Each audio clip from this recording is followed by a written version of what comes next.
Mengklaim sudah siap sebagai destinasi dengan mengantongi SOP sesuai protokol penanganan COVID-19, namun manajemen daya tarik wisata atau DTW Tanah Lot tak ingin buru-buru membuka kawasan.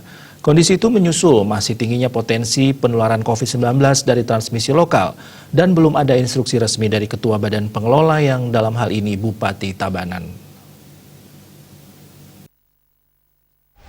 Manajer Operasional Daya Tarik Wisata DTW Tanah Lot, Toya Adnyana mengungkapkan pemerintah Kabupaten Tabanan melalui Dinas Pariwisata Kabupaten Tabanan telah memberikan SOP terkait protokol penanganan COVID-19 dan terkait itu VK juga sudah menyiapkan hal tersebut. Di antaranya menyediakan tempat cuci tangan di area kawasan yang mencapai 9 titik lokasi, alat untuk pengecekan suhu tubuh termasuk kesiapan SDM untuk menjalankan SOP tersebut di lapangan. Rencananya kesiapan menyangkut SOP tersebut akan dilakukan pengecekan kembali oleh dinas terkait pada Jumat 12 Juni besok. Bercermin dari hal tersebut, manajemen DTW Tanah Lot mengaku sudah sangat siap dengan SOP protokol COVID-19 jika DTW Tanah Lot ini diizinkan buka kembali oleh Ketua Badan Pengelola. Selain itu, meski siap dibuka, pihaknya juga tidak mendesak agar operasional kembali ini untuk segera dilakukan, mengingat penyebaran COVID-19 yang disebabkan dari transmisi lokal masih cukup tinggi sekarang ini.